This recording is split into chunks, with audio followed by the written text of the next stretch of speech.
Est-ce que tu as déjà pensé que l'amour de soi pouvait t'aider à surmonter tes addictions, tes habitudes toxiques et tes comportements compulsifs?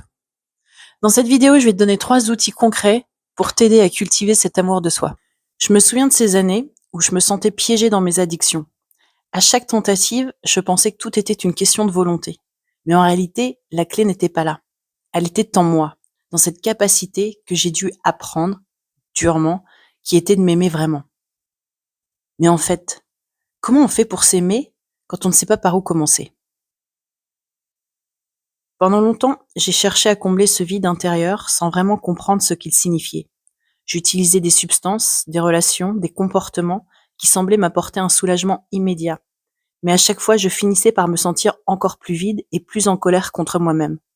Sans parler des comportements dévalorisants envers moi et qui m'ont souvent mené dans des situations dangereuses.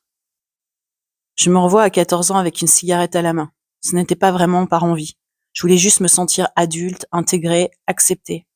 Car au fond, je ne m'acceptais pas moi-même. Les drogues, c'était ma façon de me libérer du regard des autres. Dans les soirées, elles me donnaient l'impression que je pouvais enfin être moi-même. Mais ce n'était qu'une illusion. Mon cerveau était trop cramé pour réfléchir ou ressentir quoi que ce soit de vrai. Puis il y avait la weed, que je consommais quotidiennement et qui gardait mes angoisses à distance et m'enveloppait dans un brouillard réconfortant, mais illusoire. Quand j'ai commencé à sortir, l'alcool a pris une place énorme. Je buvais jusqu'à en perdre le contrôle, ce qui m'a vite conduite à lasser pour retrouver cette illusion de sobriété qui permet de tenir et continuer toute la nuit.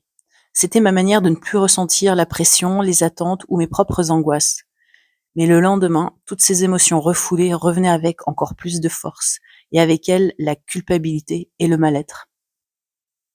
C'était un peu comme si je balançais tout en désordre dans un placard. Tant que je ne l'ouvrais pas, tout semblait en ordre. Mais dès que je l'ouvrais, tout s'effondrait d'un coup et en rafale. Et c'était pareil avec mes émotions. Ce que j'ai fini par comprendre, c'est que toutes mes addictions avaient un point commun. Elles étaient une tentative désespérée de combler un vide en moi. Ce vide, c'était le manque de connexion avec moi-même. J'essayais de fuir des émotions comme la tristesse, la peur, la honte, et je cherchais à l'extérieur ce que je n'arrivais pas à trouver à l'intérieur. La validation, la sécurité, et bien évidemment, l'amour. Pendant longtemps, j'ai cru que l'amour de soi, c'était atteindre une certaine perfection. Un corps parfait, une attitude impeccable, un comportement sans faille. Comme dans la chanson de Radiohead, I want a perfect body, I want a perfect mind. Je pensais que si je pouvais être parfaite, je serais enfin digne d'amour. Mais c'est un mirage sociétal, et entre nous soit dit, très souvent normé par des hommes. La perfection n'existe pas. Nous sommes tous des weirdos. Quand j'ai traversé mes périodes de restriction alimentaire, je pensais que me punir et me contrôler m'aiderait à atteindre cette perfection. Mais ce n'était pas de l'amour, c'était un refus total de m'écouter. Et avec le recul, c'était même violent. Aujourd'hui, je comprends que l'amour de soi, c'est tout le contraire. C'est écouter mes besoins, même s'ils me paraissent imparfaits, et bien évidemment, y répondre. Lors de mes sevrages, je me suis sentie fatiguée, vidée. Et puis, petit à petit, mon énergie est revenue, accompagnée d'un appétit parfois vorace. Et c'était parfait. C'est normal d'accueillir ses besoins, même si la société valorise toujours la performance et l'effort. Une fois cette énergie retrouvée, j'ai avancé à mon rythme, en cultivant une discipline qui n'était pas celle d'un contrôle rigide, mais une discipline personnelle. Cela dit, l'apprentissage est loin d'être linéaire. Le premier pas pour moi a été de repérer ces moments où j'étais tentée de retomber dans mes addictions. J'ai commencé à remarquer que cela arrivait souvent dans des situations précises, comme dans des contextes sociaux, ou quand je me sentais seule, ou quand une émotion trop forte me dépassait.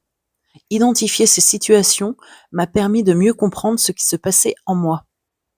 Plutôt que de fuir mes émotions avec des substances, j'ai appris à les laisser exister, même si elles étaient inconfortables. J'ai compris qu'elles avaient un message pour moi. Elles me montraient qu'un besoin n'était pas comblé ou qu'une limite avait été franchie. Tout le monde est traversé par différentes émotions, même les plus désagréables. Et c'est comme ça que la vie fonctionne.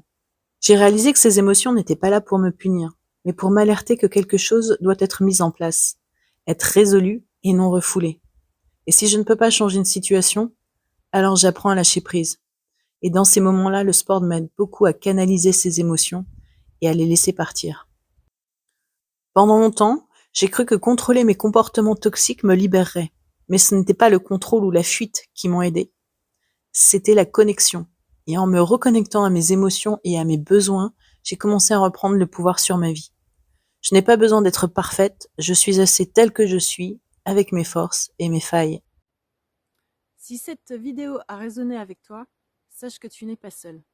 Dans la barre de description, je mets le lien vers mon guide Même pas peur, qui va te donner des clés et des outils concrets pour te libérer de tes addictions. À bientôt!